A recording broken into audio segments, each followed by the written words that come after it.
জ্বালানি ইস্যুতে উত্তপ্ত সংসদ, তেলের হাহাকার চললে অস্বীকারের অভিযোগ জামাতের। বিরোধী দলের সঙ্গে আলোচনায় প্রস্তুত সরকার, জানালেন প্রধানমন্ত্রী। উৎপাদন খরচ বাড়লেও বাড়েনি ধান চালের দাম। এবারও বড় 36 ও সেদ্ধ চালুর 50 টাকা নির্ধারণ। সরকারিভাবে সংগ্রহ শুরু 3রা মে, দাম না বাড়ায় কৃষকের অসন্তোষ। জুনে আবারও ঢাকা টোকিও সরাসরি ফ্লাইট চালু, 14টি বোয়িং কিনবে সরকার। আরও কয়েকটি লিজ নিয়ে বিমানকে লাভজনক করার পরিকল্পনা। 30 এপ্রিলের মধ্যে চূড়ান্ত সিদ্ধান্ত। চট্টগ্রামে হামলা সংঘর্ষের প্রতিবাদে ছাত্র দলের বিক্ষোভ, গুপ্ত রাজনীতি রুখে দেওয়ার হুঁশিয়ারি। ক্যাম্পাসে ফ্যাসিবাদী চর্চা প্রতিহতের ঘোষণা ছাত্র শিবিরে। এবং আলোচিত তনু হত্যার 10 বছর পর এক সন্দেহভাজন গ্রেফতার। সাবেক সিনিয়র ওয়ারেন্ট অফিসার হাফিজুর রিমান্ডে, জড়িত সবার সর্বোচ্চ সাজা চান বাবা মা।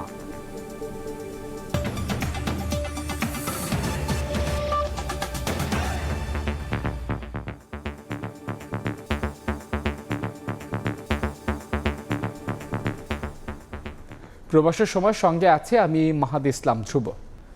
জ্বালানি ইস্যুতে সংসদে পাল্টাপাল্টি বক্তব্য। সংকট নিয়ে আলোচনার জন্য বিরোধী দলকে আমন্ত্রণ জানিয়েছেন প্রধানমন্ত্রী তারেক রহমান। সংসদ অধিবেশনে সংকট সমাধানে আলোচনার জন্য বিরোধী দলীয় নেতার প্রস্তাব গ্রহণ করে প্রধানমন্ত্রী বলেন, দেশের স্বার্থে কেউ আলোচনা করতে চাইলে সরকার সবসময় প্রস্তুত।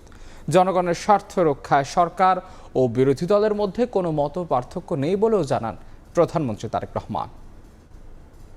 নির্বাচিত মাননীয় সদস্য জনাব সংসদে দিনের সবশেষ কার্যসূচি অনুযায়ী 68 বিধিতে জ্বালানি সংকট নিরসনের কার্যকর ও দৃশ্যমান পদক্ষেপ গ্রহণ শীর্ষক জনগুরুত্ব সম্পন্ন আলোচনা উত্থাপন করেন বিরোধী দলীয় নেতা ডাক্তার শফিকুর রহমান। পাম্পগুলোতে দীর্ঘ লাইন এবং ঘন্টার পর ঘন্টা অপেক্ষা করেও মানুষ জ্বালানি পাচ্ছে না।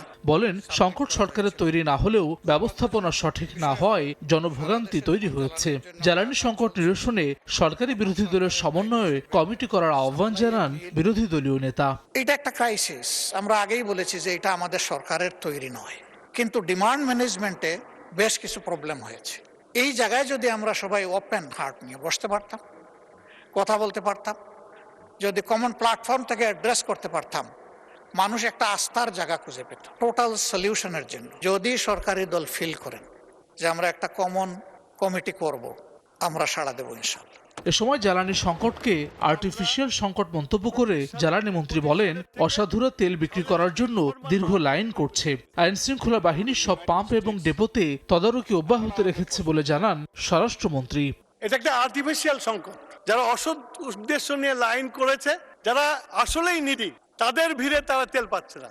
প্রত্যেকটা পেট্রোল পাম্পে, প্রত্যেকটা ডিপোতে ডেইলি ভিত্তিতে রুটিন করে সেখানে তদারকি করা হয়েছে। এ সময় সংসদ নেতা হিসেবে বক্তব্য রাখেন প্রধানমন্ত্রী তারেক রহমান। বিরোধী দলীয় নেতার আলোচনার প্রস্তাবকে স্বাগত জানান তিনি। বলেন, দেশের স্বার্থে যে কোনো আলোচনায় প্রস্তুত তার সরকার।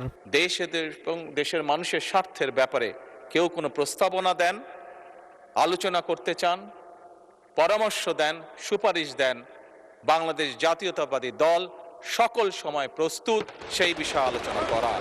বিরোধী দলীয় নেতা একটি প্রস্তাব দিয়েছেন যে আমরা বিরোধী দল, সরকারি দল সকলে মিলে কেন আমরা আলোচনা করতে পারি না। আমি সংসদকে অবহিত করতে চাই সংসদ নেতা হিসাবে যে অবশ্যই আমরা বিরোধী দলকে আমন্ত্রণ জানাবো। আমাদের অবস্থান থেকে আমরা বসবো, আমরা আলোচনা করব। ত্রয়োদশ জাতীয় সংসদের প্রতিটি দল এবং সংসদ সদস্যের দেশের স্বার্থে কোনো মতপার্থক্য নেই বলে মন্তব্য করেন সংসদ নেতা। কাজেই বাংলাদেশের মানুষের স্বার্থ। হাসান ওয়ালি, সময় সংবাদ, ঢাকা। এদিকে প্রাকৃতিক দুর্যোগে ক্ষতিগ্রস্ত কৃষকদের বিশেষ প্রণোদনা দেওয়া হবে বলে জানিয়েছেন প্রধানমন্ত্রী তারেক রহমান। জাতীয় সংসদ অধিবেশনের প্রশ্নোত্তর পর্বে তিনি কথা বলেন। পতিত জমি চাষযোগ্য করতে নানামুখী উদ্যোগের কথা তুলে ধরে সরকার প্রধান বলেন, খাল খননের মাধ্যমে মাটির উর্বরতা বাড়ানোর পরিকল্পনা নেওয়া হয়েছে। এছাড়া নারী ও শিশুদের স্বাস্থ্য সেবা নিশ্চিতে এ মাসেই এলজিআরডির অধীনে থাকা 200 ভবন স্বাস্থ্য মন্ত্রণালয়কে বুঝিয়ে দেওয়া হবে।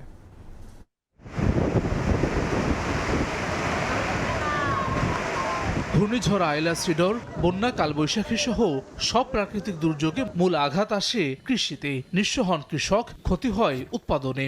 সরকার গঠনের পর কৃষি খাতের উন্নয়নে দেওয়া প্রতিশ্রুতি একে একে পূরণ করছে বিএনপি সরকার। ইতিমধ্যে শুরু হয়েছে কৃষক কার্ড বিতরণ।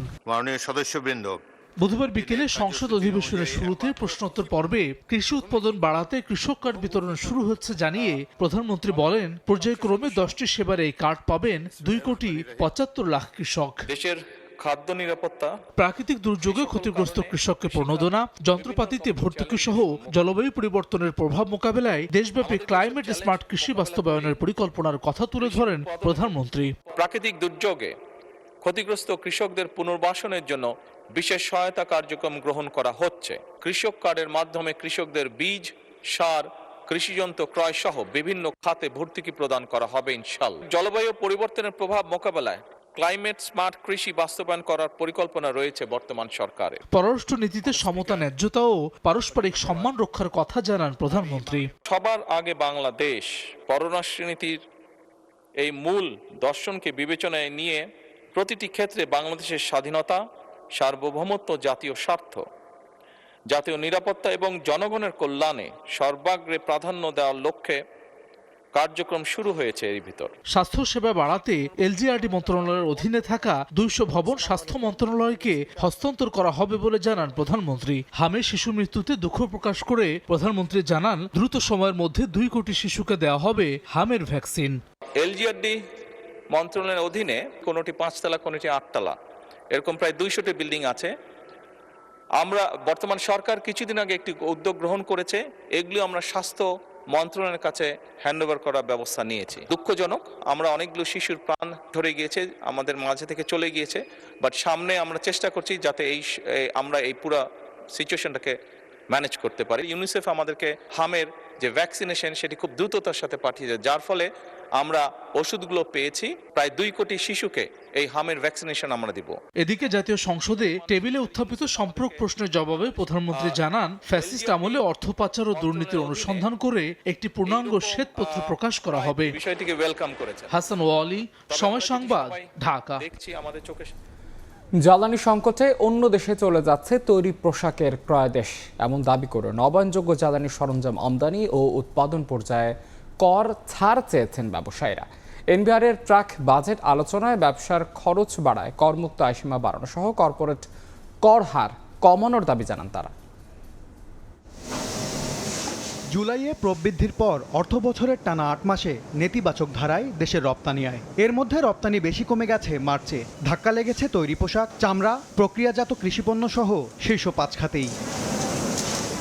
এ অবস্থায় জাতীয় রাজস্ব বোর্ড আয়োজিত প্রাক বাজেট আলোচনায় জুলাই আগস্টের ক্রয়াদেশ নিয়ে উদ্বেগ জানান ব্যবসায়ীরা। জ্বালানি সংকটের কারণে বাংলাদেশের ক্রয়াদেশ অন্য দেশে চলে যাচ্ছে বলে দাবি ব্যবসায়ীদের। কাস্টমাররা বাইরের ওরা কিন্তু এখন ভয় পাচ্ছে, ওরা এখন বলা শুরু করে দিয়েছে, তোমার দেশে তো আর 2-3 মাস পরে তো তোমরা ইলেকট্রিসিটি থাকবে না, তোমাকে অর্ডার দিতে এখন আমাদের কিন্তু টপ ম্যানেজমেন্ট থেকে এখন না করা হচ্ছে। সোলার প্যানেল, উইন্ড প্যানেল, এগুলোর জন্য যে একটা ব্যাপার আছে, এগুলোতে আপনারা যদি একটু হেল্প করতে পারেন। ঢাকা চেম্বারের পক্ষ থেকে জানানো হয়, উচ্চ মূল্যস্ফীতির কষাঘাতে বেড়ে গেছে ব্যবসার খরচ, তাই নতুন করে করের বোঝা না বাড়িয়ে করমুক্ত আয়সীমা বাড়ানোর দাবি ব্যবসায়ীদের। আলটিমেটলি টাকাটা কাটা হয়, কিন্তু এটা কারো পকেটে যায় বা কোনো কোম্পানির পকেটে থাকে, কিন্তু সেটা এনবিআরের হিসাবেও যায় না। আর আমরাও যেহেতু তার আমার ক্লায়েন্ট, আমি আসলে ছেড়েও আসতে পারি না। রপ্তানি বান্ধব বাজেট প্রণয়নের আশ্বাস দিলেও আপাতত কর্পোরেট কর কমানোর পরিকল্পনা নেই বলে জানিয়েছেন এনবিআর চেয়ারম্যান। ট্যাক্স কমানোর জন্য বলবেন না, দেশকে যদি আমরা সঠিক রাস্তায় রাখতে চাই তাহলে আমাদের রাজস্ব আয় বৃদ্ধির কোনো বিকল্প নেই। অর্থনীতি সচল রাখতে রাজস্ব বাড়ানোর চাপ থাকলেও কমপ্লায়েন্স করদাতাদের প্রতিশ্রুতি দেন এনবিআর প্রধান। এটা আপনি 2-4-5 বছর হলেই তো হয়। এমএস আরিফিন, সময় সংবাদ, ঢাকা। রাতের আকাশে দেখা মিলবে উল্কা বৃষ্টি, গ্রহের অবস্থান পরিবর্তন আর উজ্জ্বল নক্ষত্রের অপূর্ব সমাবেশ।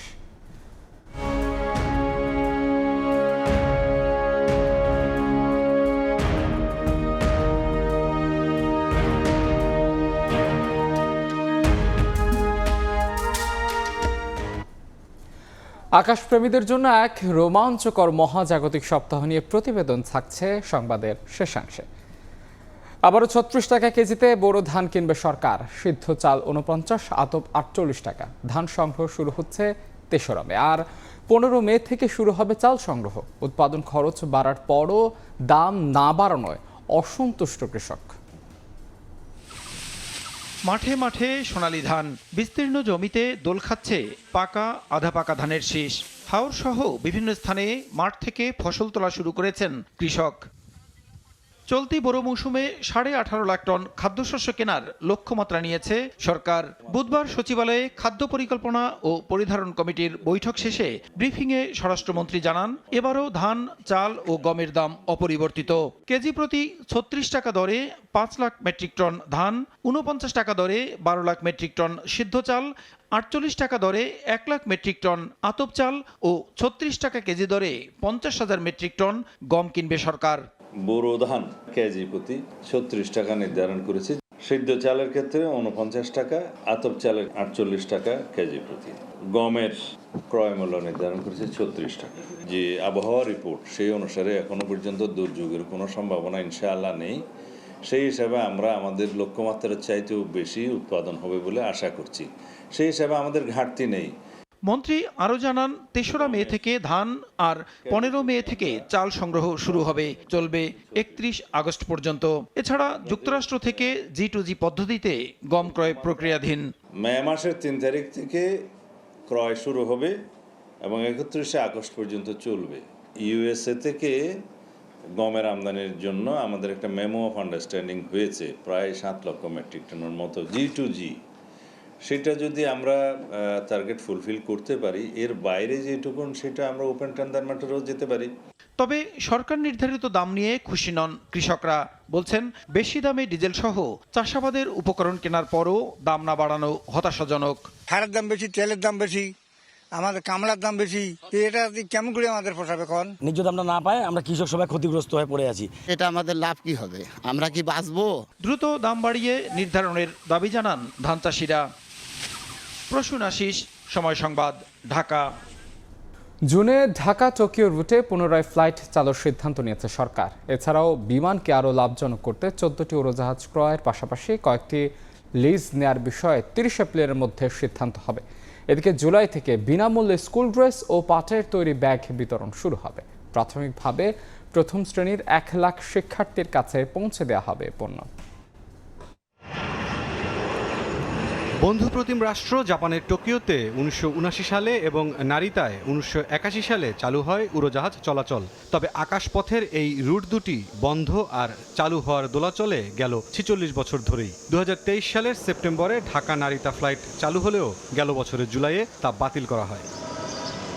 বুধবার সচিবালয়ে প্রধানমন্ত্রী তারেক রহমানের সঙ্গে বৈঠক শেষে বেসামরিক বিমান পরিবহন ও পর্যটন প্রতিমন্ত্রী এম রাশিদুজ্জামান মিল্লাত জানান, আগামী জুনে ঢাকা টোকিও রুটে পুনরায় ফ্লাইট চালুর বিষয়ে চূড়ান্ত সিদ্ধান্ত হয়েছে। একই সঙ্গে উড়োজাহাজ ক্রয় ও লিজ নিতে বোয়িংয়ের সঙ্গে চুক্তির বিষয়ে চলতি মাসেই নেওয়া হবে সিদ্ধান্ত। জুন মাস থেকেই আমাদের ফ্লাইটটা চালু হচ্ছে, এই ব্যাপারে সিদ্ধান্তটা গৃহীত হলো। আমরা মাননীয় প্রধানমন্ত্রীর নির্দেশনা নিয়েছি কিভাবে লিজ করব এবং আমাদের কিছু বিমান কিনতে হবে। আমরা ইনফ্যাক্ট বোয়িং 14টা কিনব। সেই কেনার চুক্তিটাও গত সরকার ড্রাফট করে দিয়েছিল, সেটা আমাদের 30 এপ্রিলের মধ্যে সিদ্ধান্ত গ্রহণ করতে হবে।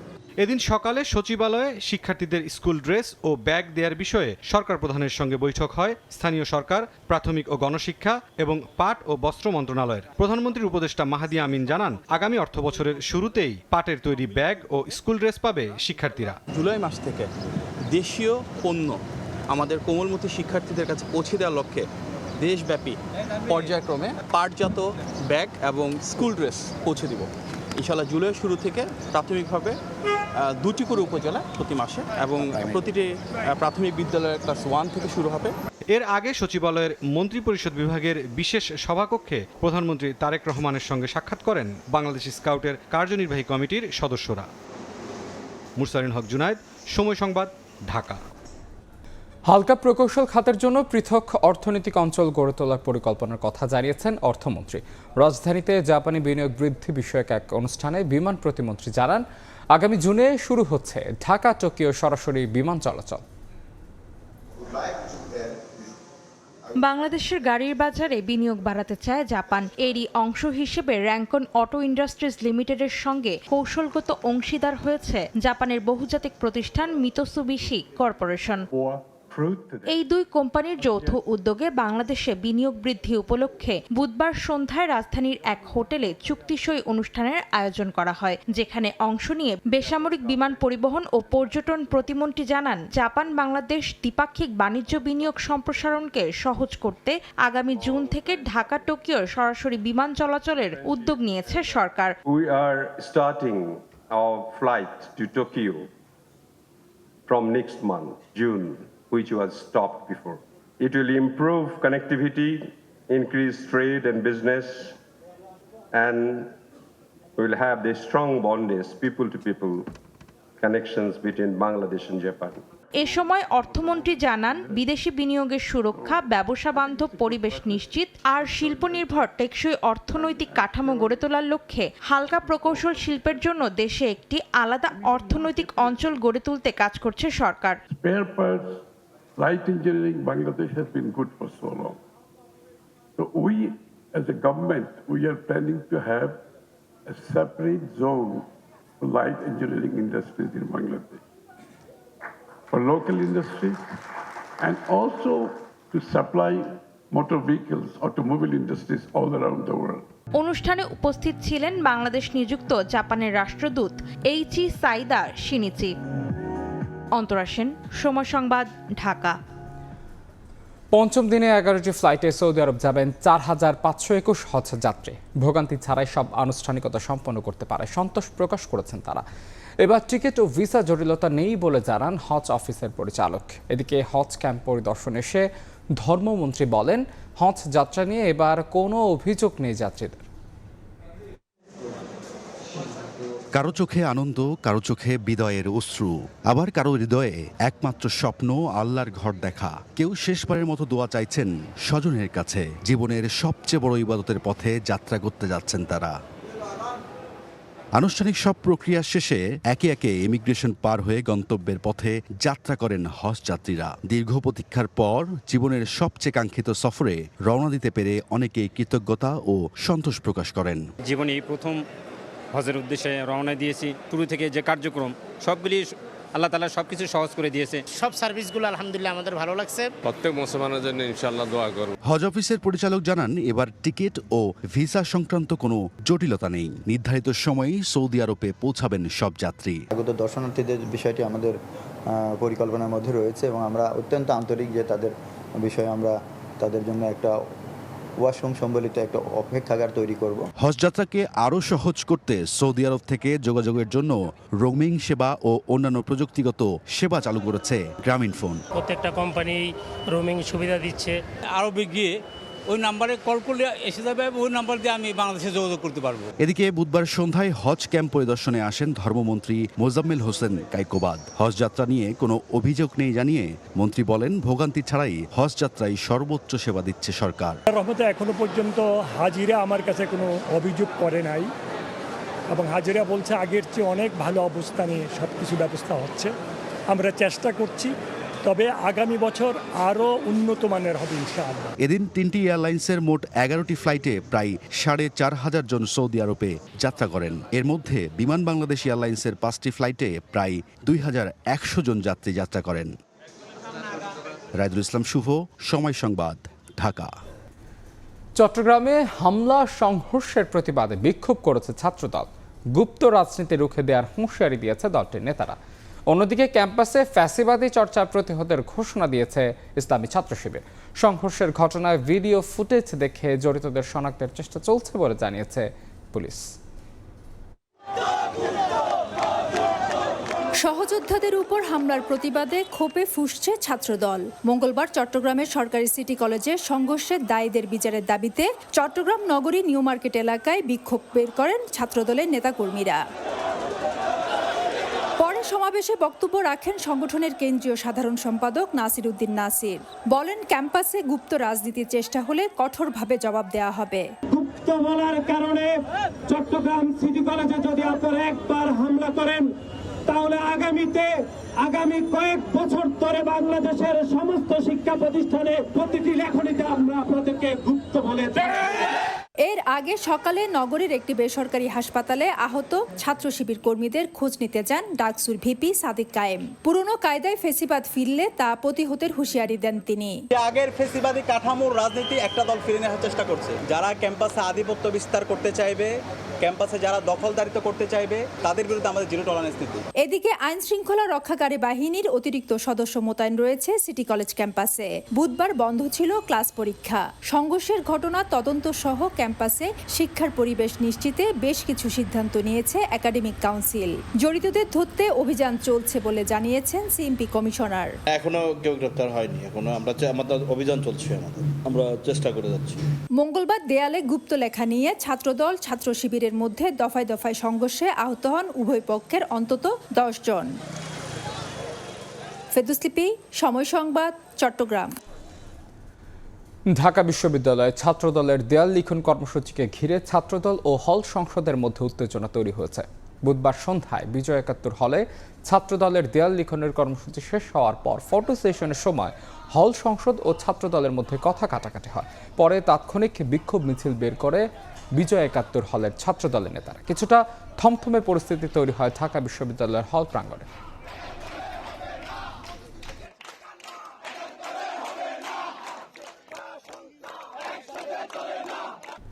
রাজধানীর পল্লবীতে হাতুড়ি দিয়ে মাথা ও মুখ থেতলে নির্মমভাবে হত্যা করা হয় গৃহশিক্ষিকা ফিরোজা খানম জোসনাকে। নিহতের মুষ্টি থেকে উদ্ধার করা হয় কালো লম্বা চুল। এর সূত্র ধরেই খুনিদের খুঁজে বের করার চেষ্টা করা হচ্ছে বলে জানিয়েছে পুলিশ। সাবলেট সহ জোসনার ফ্ল্যাটের বসবাসকারীরা এখন সন্দেহের তালিকায়। মাসুদুর রহমান জানাচ্ছেন বিস্তারিত। রাজধানীর পল্লবী 12-8 নম্বর রোডের গাজী মঞ্জিলে ভাড়া থাকতেন গৃহশিক্ষিকা ফিরোজা খানম জোসনা। 10 বছর ধরে একাই থাকতেন তিনি। 3 রুমের ফ্ল্যাটে 2 রুম দিয়েছিলেন সাবলেট। বৃহস্পতিবার রাত 10টায় বাসায় ঢুকেছিলেন জোসনা। পরদিন সকাল 10টায় তার বাসার দারোয়ান দরজা খোলা দেখে ভেতরে গিয়ে রক্তাক্ত মরদেহ দেখতে পেয়ে খবর দেন পুলিশকে। দেখে আমার একবার হয়ে গেল, তাড়াতাড়ি করে দেখা ফ্ল্যাটের সাবলেট ভাড়াটিয়ারা বলছেন নিজের নাম সালমা বলে পরিচয় দিতেন জোসনা। স্বামী ও সন্তান আছে বলেও জানিয়েছিলেন তিনি। আমার হাজবেন্ড হচ্ছে কর্নেল তাহের, ওনার ছেলে মেয়ে বুয়েটে পড়াশোনা করে, কিন্তু আজ পর্যন্ত কখনো তাদেরকে দেখিও নাই, কোনো আত্মীয় বা কাউকে কখনো আসতেও দেখিনি। নিহতের মুষ্টিবদ্ধ হাতে ছিল চুল। সেই চুল ধরেই এগিয়ে চলছে পুলিশের তদন্ত। বাসার সাবলেট এবং তার উল্টা পাশে যারা ছিল আমরা জিজ্ঞাসাবাদ করেছি আমাদের সিনিয়র অফিসার সহকারে। আমরা তাদের বিভিন্ন বিষয় নিয়ে, মোবাইলের বিষয় এবং অন্যান্য যে টেকনিক্যাল বিষয় আছে আমরা অ্যানালাইসিস করতেছি এবং দেখতেছি যে রুচ আছে কিনা। পুলিশ জানিয়েছে ভবনটির সিসিটিভি না থাকলেও আশপাশের ফুটেজ সংগ্রহ করে চলছে বিশ্লেষণ। হত্যার 4 দিন অতিবাহিত হলেও এখনও কোনো কুলকিনারা করতে পারছে না আইন শৃঙ্খলা বাহিনী। যিনি মারা গেছেন তার মুষ্টিতে ছিল কিছু চুল। এটি এখন আইন শৃঙ্খলা বাহিনীর প্রধান ক্লু। এই চুল থেকেই কি অপরাধী শনাক্ত হবে নাকি অধরাই থেকে যাবে সেটি সময় বলে দেবে। মাসুদুর রহমান, সময় সংবাদ, ঢাকা। সীমান্তে ছবি তুলতে গিয়ে আটক 2 কিশোরকে 8 ঘন্টা পর ফেরত দিল বিএসএফ।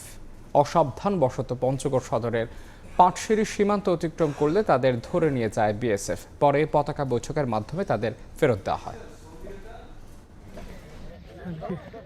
বোনের বাড়িতে বেড়াতে গিয়ে ছবি তুলতে যায় ইন্দ্র ও উদয়। অসাবধানবশত সীমান্ত অতিক্রম করলে বিএসএফ এর হাতে আটক হয় তারা। ঘটনা বুধবার সকালে পঞ্চগড়ের গরিনাবাড়ি পাটশিরি সীমান্ত এলাকায়।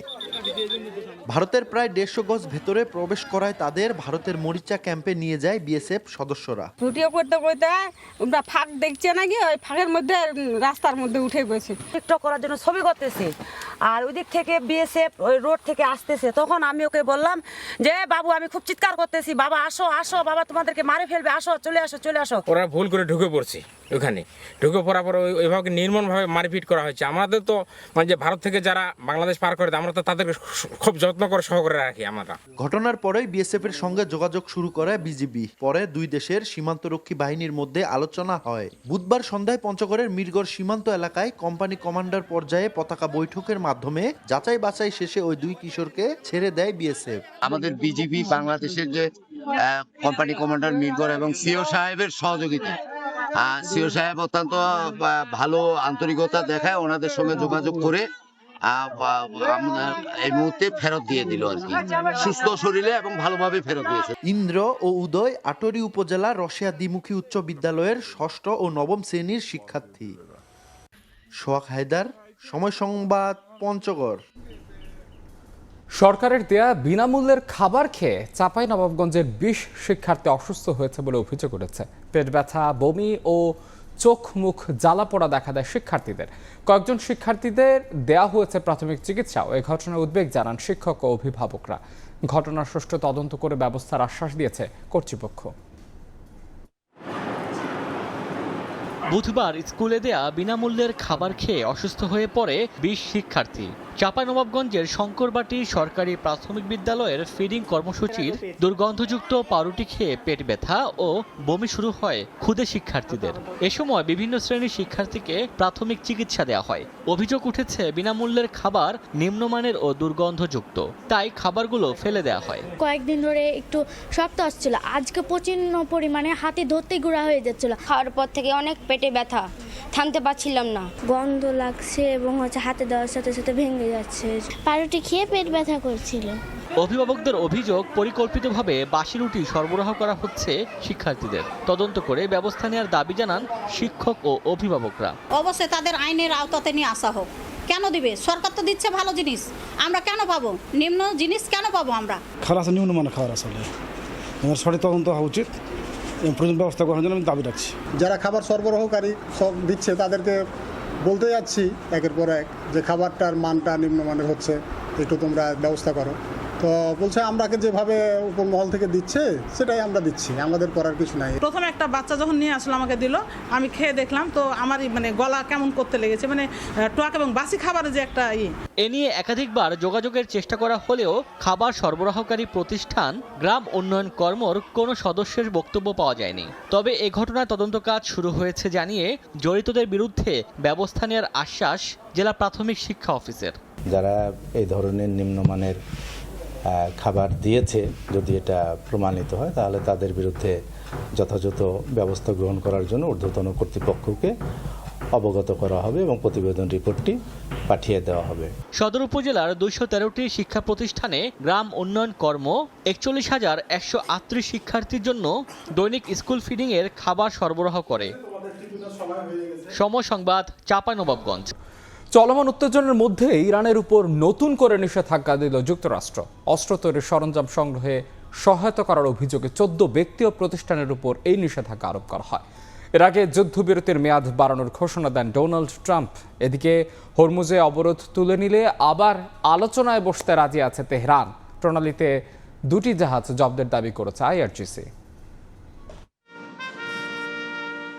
মঙ্গলবার ইরানের বিরুদ্ধে চলমান যুদ্ধবিরতির মেয়াদ বাড়ানোর ঘোষণা দেন মার্কিন প্রেসিডেন্ট ডোনাল্ড ট্রাম্প। সামাজিক মাধ্যম ট্রুথ সোশ্যালে তিনি জানান, ইরান সরকারের বিভাজনের কারণে এবং পাকিস্তানের সেনাপ্রধান ফিল্ড মার্শাল আসিম মুনির ও প্রধানমন্ত্রী শাহবাজ শরীফের অনুরোধেই এ সিদ্ধান্ত নেওয়া হয়েছে। তবে নৌ অবরোধ অব্যাহত থাকবে বলে জানান ট্রাম্প।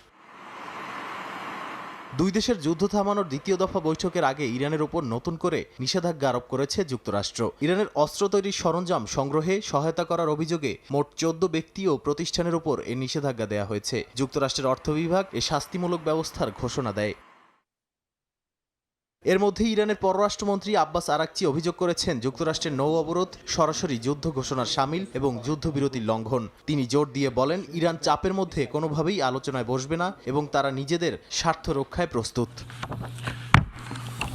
এমন অবস্থায় ইরান ও যুক্তরাষ্ট্রের আলোচনার ভবিষ্যৎ অনিশ্চিত হয়ে পড়েছে। তবে নৌ অবরোধ তুলে নিলে আবার আলোচনায় বসতে তেহরান রাজি আছে বলে জানিয়েছেন জাতিসংঘে নিযুক্ত ইরানের রাষ্ট্রদূত আমির সাইদ ইরাভানি। তবে নতুন কোনো আলোচনায় বসার আগে যুক্তরাষ্ট্রকে অবশ্যই যুদ্ধবিরতি লঙ্ঘন বন্ধ করতে হবে বলে শর্ত দিয়েছেন তিনি। এদিকে আবারও উত্তেজনা বাড়ছে হরমুজ প্রণালীতে। বুধবার কয়েকটি কন্টেইনারবাহী জাহাজে হামলা চালিয়েছে আইআরজিসি। যুক্তরাজ্যের মেরিটাইম ট্রেড অপারেশনস এ তথ্য নিশ্চিত করেছে। নাদিম মারজান, সময় সংবাদ। যুক্তরাষ্ট্র জুড়ে চলছে পহেলা বৈশাখ উদযাপনের নানা আয়োজন। বাংলা বর্ষবরণের আয়োজনে এবার মেতে উঠেছে নিউ ইয়র্কের নেত্রকোনা। জেলার প্রবাসীরা নাচে গানে আর বাঙালি খাবারে উৎসব মুখর হয়ে উঠেছে অনুষ্ঠান। নিউ ইয়র্ক থেকে বিস্তারিত জানাচ্ছেন হাসানুজ্জামান সাকিব। নয়নের কোণে একটি সূর্য জ্বলছে অবিরাম, সে আমার পুণ্যভূমি নেত্রকোনা নাম। জন্মস্থান ও নিজ দেশকে ভালোবেসে সাদা আর লালের আবির ছড়িয়ে পয়লা বৈশাখের আনন্দে মেতেছেন যুক্তরাষ্ট্রের নিউ ইয়র্কে বসবাসকারী নেত্রকোনা জেলার প্রবাসীরা। গানে, কবিতায়, নাচে তারা সবাই মেতে ওঠেন। বৈশাখের অনুষ্ঠান প্রতি বছরই আমরা আসি, খুবই সুন্দর একটা অনুষ্ঠান হয়। আমরা সমস্ত নেত্রকোনার মানুষ যারা আছি সবাই একসাথে হই। বনভোজন এবং বর্ষবরণে আমরা অনেক আনন্দ করে থাকি।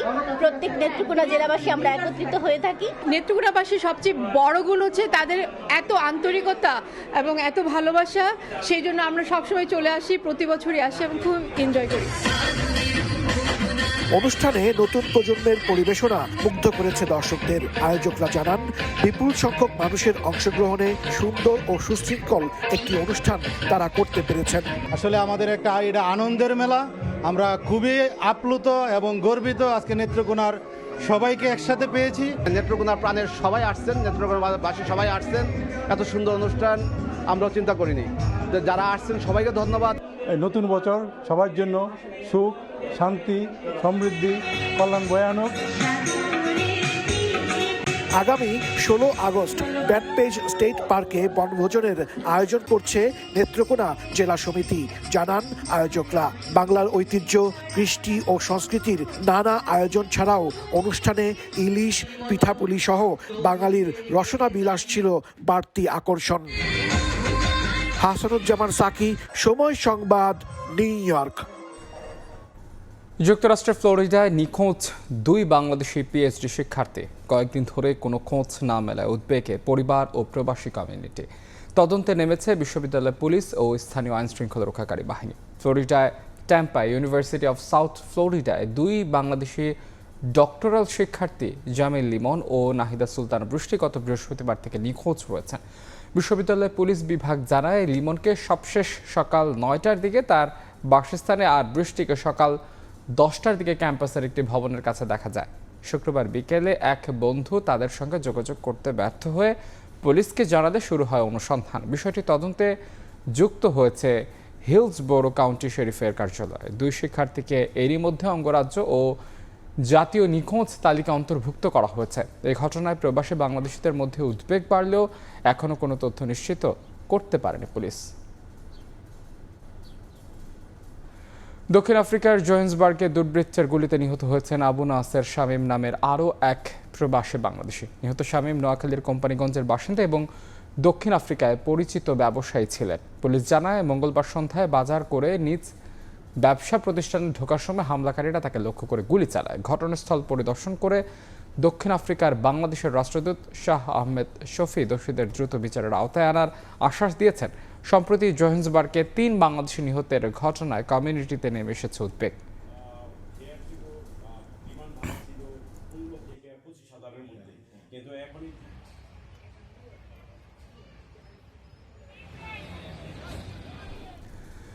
দীর্ঘ অনিশ্চয়তা ও ভোগান্তির পর বাংলাদেশ সরকারের উদ্যোগে দেশে ফিরছেন সৌদি আরবে আজকে পড়া 33 বাংলাদেশি ওমরাহ যাত্রী। ধর্মমন্ত্রীর নির্দেশে জেদ্দা বাংলাদেশ কনসুলেটের কনসাল জেনারেল মোহাম্মদ শাখাওয়াত হোসেনের নেতৃত্বে একটি প্রতিনিধি দল ভুক্তভোগীদের সঙ্গে সাক্ষাৎ করেন। এ সময় তাদের দ্রুত দেশে ফেরানোর আশ্বাস দেওয়া হয়।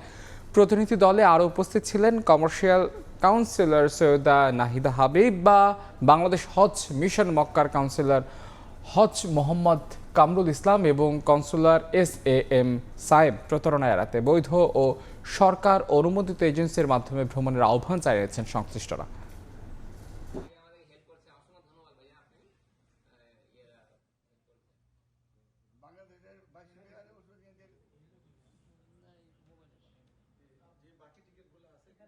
আলহামদুলিল্লাহ ওনারা আসছেন, খোঁজখবর নিচ্ছেন এবং প্রবলেম সলভ করার জন্য যত ব্যবস্থা নেওয়া দরকার তারা নিচ্ছেন এবং সম্ভবত within next 48 hours things will be done. আমরা প্রায় 45 জনের মতো এখানে হজ এজেন্সি এবং টিকিটের কারণে আটকা পড়েছিলাম। তো বাংলাদেশ গভর্নমেন্টের অনেকেই আসছিল, বিশেষ করে জেদ্দা কনসুলেট, হজ কনসুলেট এবং আরও অন্য কর্মকর্তারা আসছিল। ওনারা খোঁজখবর নিয়ে গেছে। আলহামদুলিল্লাহ আমরা এখন দেশে যেতে পারবো। অনেক বিপদে ছিলাম, সরকারিভাবে লোক আমরা খোঁজখবর নিয়েছে, আর আমরা ইনশাল্লাহ যাইতাম পারাম এই প্রতিশ্রুতি তারা দেওয়া গেছে। দূতাবাসের কর্মকর্তা, আমাদের হজ কাউন্সিলর, আমরা ঊর্ধ্বতন কর্মকর্তা সহ এখানে এসেছি। আমরা আমাদের সাথে সবসময় আছি। যে কোনো প্রয়োজন দূতাবাস এবং কনসুলেট সবসময় হাজিদের যারা ওমরা যাত্রী আছেন সবসময় তাদের পাশে থাকবে। এবার বাংলাদেশ নিউজিল্যান্ড ওয়ানডে সিরিজের খবর। চট্টগ্রামে সিরিজ জয়ের পরীক্ষা টাইগারদের। তৃতীয় ওয়ানডেতে নামার আগে আত্মবিশ্বাসী ফিল সিমন্সের দল। নাহিদ রানাকে নিয়ে ভূয়সী প্রশংসা করেছেন pace bowling coach Shaun Tait. Pace ইউনিটের স্তুতি ঝরেছে প্রতিপক্ষ শিবিরের কণ্ঠেও। সাগরিকায় তৃতীয় ও শেষ ওয়ানডে শুরু সকাল 11টায়। আরও জানাচ্ছেন পার্থপ্রতিম বিশ্বাস। আনকোড়া দল নিয়ে প্রথম ম্যাচে বাংলাদেশকে হারিয়ে চমকে দেয় নিউজিল্যান্ড। তবে দ্বিতীয় ওয়ানডেতে সফরকারীদের হারিয়ে সিরিজে সমতায় ফিরেছে স্বাগতিকরা। সে কারণেই কিনা সাগর পাড়ের স্টেডিয়ামে সিরিজের শেষ ওয়ানডেতে পরিণত হয়েছে অঘোষিত ফাইনালে। চট্টগ্রামের বীরশ্রেষ্ঠ ফ্লাইট লেফটেন্যান্ট মতিউর রহমানের স্টেডিয়ামে প্রচণ্ড খরতাপের মধ্যেও টাইগাররা অনুশীলন ছিল খুব সিরিয়াস। দীর্ঘ সময় নাইটে ব্যাটিং করেছেন সৌম্য তামিমরা। শ্রীলঙ্কার বিপক্ষে এ মাঠে বাংলাদেশ সর্বশেষ ওয়ানডে সিরিজ খেলেছিল 2024 সালের মার্চে। সেই সিরিজ জিতেছিল টাইগাররা। এবারও একই ভেন্যুতে সিরিজ মীমাংসার ম্যাচ। ম্যাচের আগে সংবাদ সম্মেলনে পেস সেনসেশন নাহিদ রানার প্রশংসা করেন শন টেট। বডি আবহাওয়াতে টানা ম্যাচ খেলতে রানা প্রস্তুত বলেও জানান তিনি। বাংলাদেশের ক্রিকেটের জন্য নাহিদকে সম্পদ বলেও মনে করেন টেট। নাহিদের যেটা সবচেয়ে ভালো লেগেছে সেটা ইয়র্কার। আমাকে ওয়াকার ইউনুসের দিনগুলোতে ফিরিয়ে নিয়ে গিয়েছিল তা। ফাস্ট বোলার আসবে, টপ অর্ডারের উইকেট নেবে, লেজের ব্যাটসম্যানদেরও ফিরিয়ে দেবে। আমি এটা পছন্দ করি ব্যক্তিগতভাবে। দীর্ঘদিন ধরে সাগরিকা স্টেডিয়ামের মাঠটির আউটফিল্ড পর্যাপ্ত পানির অভাবে ধূসর, যার সরাসরি প্রভাব ফেলছে ঘাস ও সামগ্রিক রক্ষণাবেক্ষণে। তবে সংবাদ সম্মেলনে মাঠ উইকেট নিয়ে বেশ ইতিবাচক মূল্যায়ন করেছেন শন টেট। উইকেটটা একটু ভিন্ন মনে হচ্ছে, ভালো উইকেট বলেই মনে হচ্ছে। আমি পিচ বিশেষজ্ঞ নই, তবে ভালোই দেখাচ্ছে। সাধারণত চট্টগ্রামের উইকেট ব্যাটিং সহায়ক হয়, মাঝে মাঝে বল নিচু হয়ে থাকে। দলের মূল খেলোয়াড়দের ছাড়াও সফরে এসে বাংলাদেশের ভালোই পরীক্ষা নিয়েছে নিউজিল্যান্ড। বাংলাদেশ সফরে আসার আগে যেখানে সবাই স্পিন খেলার প্রস্তুতি নিয়ে রাখে, সেখানে এবার নিউজিল্যান্ড দলকে পড়তে হচ্ছে টাইগারদের পেস আক্রমণের মুখে। পেসারদের আধিপত্যের কথা স্বীকার করলেন নিউজিল্যান্ড দলও। বাংলাদেশের বর্তমানে খুব ভালো একটি পেস ইউনিট এবং কিছু বিশ্বমানের বোলার আছে। গত ম্যাচে নাহিদ রানা দারুণ বল করেছে। আবার মোস্তাফিজের মতো অভিজ্ঞ ক্রিকেটাররাও দলে আছে। তাদের বিপক্ষে লড়াইটা সহজ হবে না। সাগর পাড়ের মাঠে বাংলাদেশ ওয়ানডে খেলেছে 31টি, জিতেছে 19টি এবং হেরেছে 12টিতে। নিউজিল্যান্ডের বিপক্ষে খেলেছে একটি, সেটা 18 বছর আগে। 2008 সালে সেই ম্যাচে জিতেছিল নিউজিল্যান্ড। পার্থপ্রতিম বিশ্বাস, সময় সংবাদ, চট্টগ্রাম। প্রথমবারের মতো বাংলাদেশ দলে ডাক পেয়ে রোমাঞ্চিত pace bowling allrounder Abdul Gaffar Saqlain. অধিনায়ক লিটন দাসের কাছ থেকে পেয়েছেন শুভকামনা। লাল সবুজের জার্সিতে সেরাটা দিয়ে নির্বাচকদের আস্থার প্রতিদান দিতে চান 28 বছর বয়সে ক্রিকেটার। মুস্তাফিজ তাসকিনদের বিশ্রামে পাওয়ার সুযোগটা কাজে লাগাতে চান তিনি। এদিকে সাকলাইন রিপনদের মতো প্রতিশ্রুতিশীল ক্রিকেটারদের সুযোগ দেওয়াকে বিসিবির সাহসী সিদ্ধান্ত হিসেবে দেখছেন সাবেক নির্বাচক হান্নান সরকার। 2028 সালে টি-20 বিশ্বকাপের আগে দলের জন্য শক্তিশালী পেস বোলিং অ্যাটাক তৈরির বড় ভূমিকা রাখতে পারবেন এই ক্রিকেটার, আশা তার। রাজশাহীতে বিসিএল এর লঙ্গার ভার্সন নিয়ে ব্যস্ততার মাঝেই পেয়েছিলেন স্বপ্ন পূরণের খবরটা। লাল সবুজের জার্সিতে খেলার খবর পেয়ে রোমাঞ্চিত pace bowling allrounder Abdul Gaffar Saqlain. অন্য সবার মতো বয়সভিত্তিক ক্রিকেট দিয়ে নয়, বরং সাকলাইনের শুরু হয়েছিল টেপ টেনিস ক্রিকেট দিয়ে।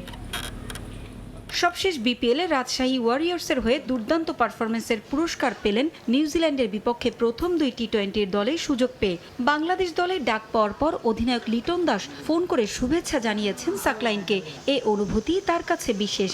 বাবা নেই, মা ভালোবেসে পরামর্শ দিয়েছেন পা যেন সবসময় মাটিতেই থাকে। আল্লাহর কাছে শুকরিয়া যে আল্লাহ পাক, আমি নামটা দিয়ে খুব খুশি হয়েছি। আল্লাহ পাক যেমন একটা সুযোগ দিয়েছেন। ফোন দিয়েছিলাম, আমাদের সাথে কথা হয়েছে যে ইনশাল্লাহ দেখা হবে। আম্মু একটাই কথা বলছেন যে বেশি এক্সাইটেড যাতে না থাকি, অনেক লম্বা যেতে হবে।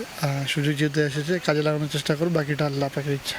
গত বছর এশিয়া কাপ রাইজিং স্টারসে বাংলাদেশ এ দলের হয়ে খেলেছেন। পেস বোলিংয়ের পাশাপাশি দ্রুত গতিতে রান তোলাতেও পারদর্শী সৈয়দপুরের এই ক্রিকেটার অভিষেক স্মরণীয় করে রেখে দিতে চান নির্বাচকদের আস্থার প্রতিদান। মুস্তাফিজ তাসকিনদের বিশ্রামে রেখে তাকে যে সুযোগ দেওয়া হয়েছে সেটা মাঠে প্রমাণ করতে চান 28 বছর বয়সী এই ক্রিকেটার। মুখিয়ে আছেন মুস্তাফিজের কাছ থেকে অভিজ্ঞতা শেয়ারের জন্য। প্রত্যেকটা প্লেয়ারই চায় যে নিজের দেশকে রিপ্রেজেন্ট করতে, তো আমার ক্ষেত্রে কোনো ব্যতিক্রম না।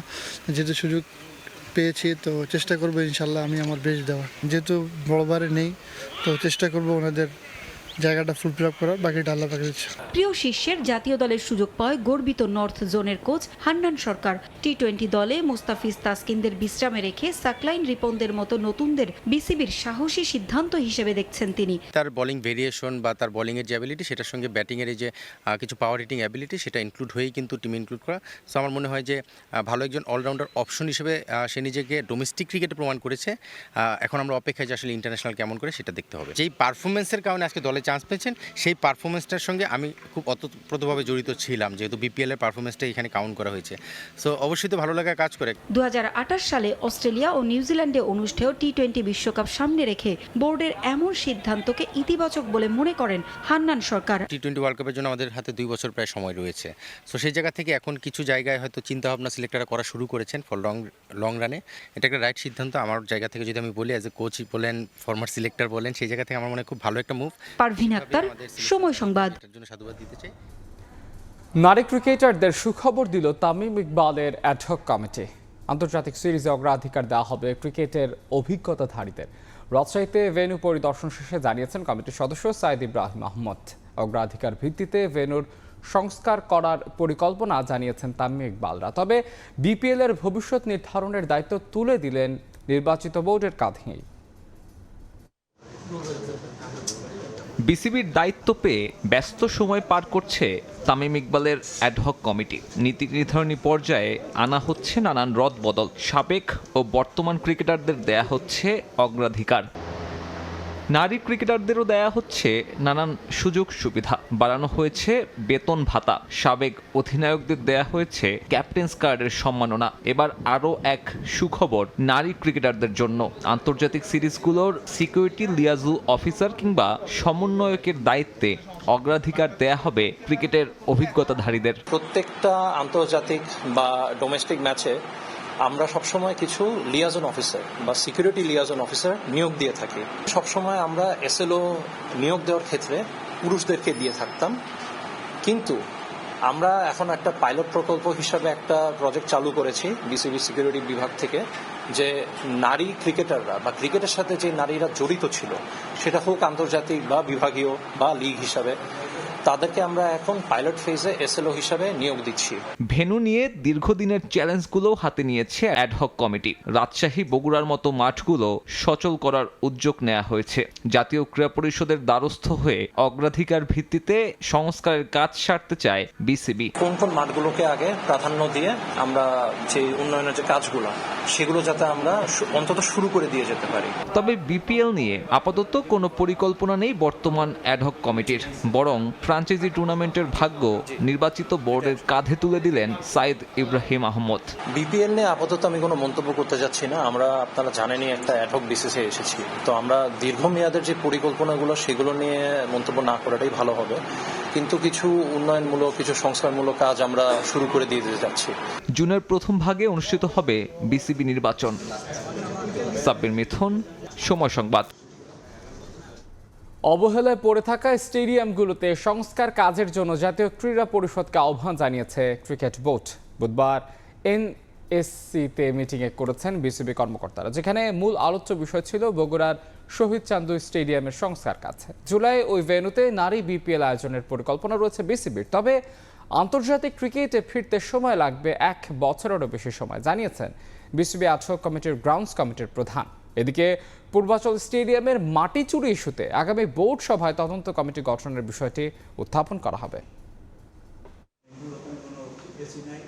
জাতীয় ক্রীড়া পরিষদে ক্রিকেট বোর্ড কর্তারা বুধবার ভেন্যু সংস্কারের বিষয়ে এনএসসির সঙ্গে বিসিবি গ্রাউন্ডস কমিটির বৈঠকে আলোচনার কেন্দ্রে ছিল বগুড়ার শহীদ চান্দু স্টেডিয়াম।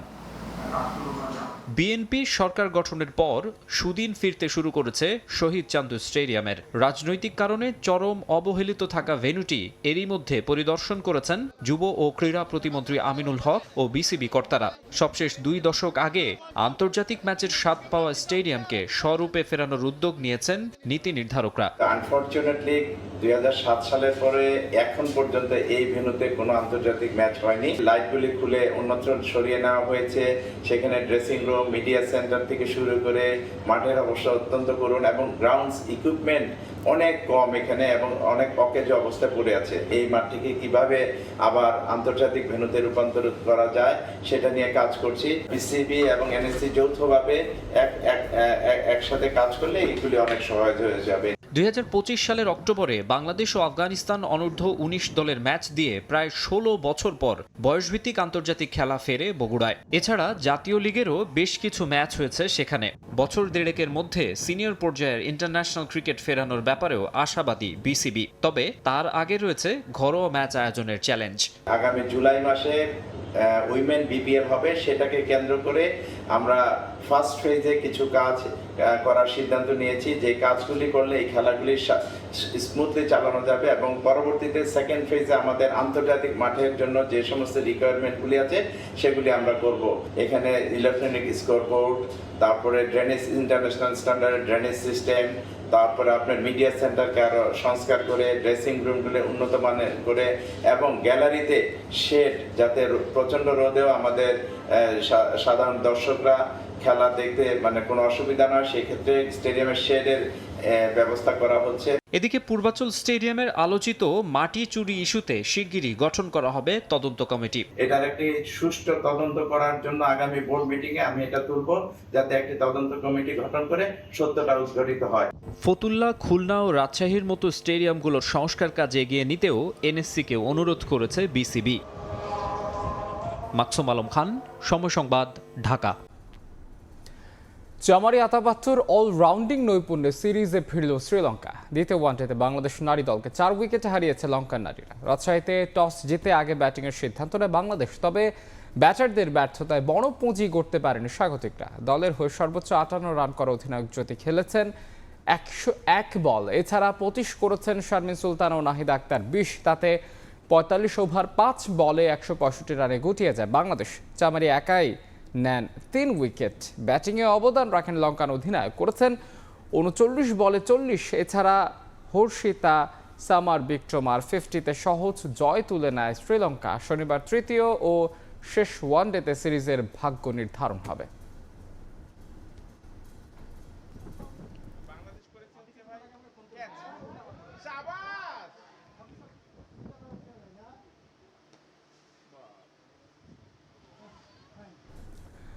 বাংলাদেশের আকাশ প্রেমীদের জন্য শুরু হয়েছে এক রোমাঞ্চকর মহাজাগতিক সপ্তাহ। এপ্রিলের শেষ ভাগ জুড়ে রাতের আকাশে দেখা মিলবে উল্কাবৃষ্টি, গ্রহের অবস্থান পরিবর্তন আর উজ্জ্বল নক্ষত্রের অপূর্ব সমাবেশ। বিস্তারিত তাসনিয়া নিশাদ মিমের রিপোর্টে। এপ্রিলের শেষার্ধে যেন নতুন করে সেজে উঠেছে রাতের আকাশ। গ্রহের কুচকাওয়াজ আর পূর্ণিমার রেশ কাটতে না কাটতেই শুরু হয়েছে এক অনন্য মহাজাগতিক আয়োজন। এই সময়ের সবচেয়ে বড় আকর্ষণ লাইরিড উল্কাপাত। প্রতি বছরের মতো এবারও পৃথিবী অতিক্রম করছে থ্যাচার নামের একটি ধূমকেতুর ফেলে যাওয়া ধূলিকণার মেঘ, আর তাতেই সৃষ্টি হচ্ছে চোখ ধাঁধানো উল্কাবৃষ্টি। মহাকাশ গবেষকদের মতে আকাশ মেঘমুক্ত থাকলে প্রতি ঘন্টায় 10 থেকে 20টি পর্যন্ত উজ্জ্বল উল্কা দেখা যেতে পারে। ধূমকেতু যখন চলে যায় তার লেজের থেকে কিছু অংশ আমাদের সৌরজগতের মধ্যে থেকে যায়। তো পৃথিবীর কক্ষপথে যখন ওই অঞ্চলের ভিতর দিয়ে যায় ওই লেজের এই টুকরোগুলো, তখন আমরা আকাশের একটা নির্দিষ্ট স্থান থেকে উল্কাপাত দেখতে পাই। উল্কাগুলোর যে যখন পৃথিবীর বায়ুমণ্ডলের সাথে যখন এগুলো পুড়ে যায় আঘাতে, তখন এর যে সময়টা খুবই কম, অনেক অল্প সময়ের জন্য। তো আমাদের যেহেতু এখানে আলোর দূষণ আছে এবং লাইট পলিউশন যেটা আমরা বলি বা আলোর এর কারণে হয়তো আমরা ওটা মিস করে যাব। শহরের কোলাহল আর আলো দূষণ থেকে একটু দূরে খোলা আকাশের নিচে দাঁড়ালেই চোখে পড়তে পারে এই উল্কার ঝলকানি। বিশেষ করে মধ্যরাতের পর থেকে ভোর পর্যন্ত সময়টাই সবচেয়ে ভালো পর্যবেক্ষণের জন্য। ক্ষণিকের এই আলোর ঝলক আসলে মহাকাশের এক স্বাভাবিক প্রক্রিয়া, যা চোখের সামনে ঘটে মাত্র কয়েক সেকেন্ডে। মহাকাশের ক্ষুদ্র কণার এই জ্বলে ওঠা আমাদের মনে করিয়ে দেয় মহাবিশ্ব আসলে কতটা বিশাল আর রহস্যময়। সব মিলিয়ে এপ্রিলের এই সময়টা শুধু জ্যোতির্বিজ্ঞানীদের জন্য নয়, সাধারণ দর্শকদের জন্য হয়ে উঠতে পারে এক অনন্য অভিজ্ঞতা। একটু সময় নিয়ে আকাশের দিকে তাকালেই মিলবে মহাবিশ্বের এক অপূর্ব আয়োজন। অনেক অন্ধকার জায়গায় গিয়ে অনেকক্ষণ ধরে অপেক্ষা করতে হয়, তার চোখও যাতে অন্ধকারের সাথে অ্যাডজাস্ট করে। তারপরে একসময় হঠাৎ করে আসতে শুরু করে উল্কাপাতগুলো, কারণ ওগুলো অনেক ব্রাইট না। মাঝে মাঝে হঠাৎ হয়তো খুব ফ্ল্যাশ হতে পারে, বাট নর্মালি হচ্ছে অনেক ক্ষীণ আসলে। আকাশ পরিষ্কার থাকলে এই সুযোগ হাতছাড়া না করার পরামর্শ দিচ্ছেন বিশেষজ্ঞরা, কারণ প্রকৃতির এই মহাজাগতিক আয়োজন খুব অল্প সময়ের জন্যই দৃশ্যমান থাকে। তাসনিয়া নিশাত, মিম, সময় সংবাদ, ঢাকা। এ পর্যায়ে শীর্ষ সংবাদ জানিয়ে দিচ্ছে আরও একবার। জ্বালানি ইস্যুতে উত্তপ্ত সংসদ, তেলের হাহাকার চললে অস্বীকারের অভিযোগ জামায়াতের। বিরোধী দলের সঙ্গে আলোচনার প্রস্তুত সরকার, জানালেন প্রধানমন্ত্রী। উৎপাদন খরচ বাড়লেও বাড়েনি ধান চালের দাম। এবারও বড় 36 ও সেদ্ধ চাল 49 টাকা নির্ধারণ। সরকারিভাবে সংগ্রহ শুরু 3রা মে, দাম না বাড়ায় কৃষকদের অসন্তোষ। এবং জুনে আবারও ঢাকা চৌকিয়ে সরাসরি ফ্লাইট চালু। 14টি বোয়িং কিনবে সরকার। আরও কয়েকটি লিজ নিয়ে বিমানকে লাভজনক করার পরিকল্পনা। 30 এপ্রিলের মধ্যে চূড়ান্ত সিদ্ধান্ত।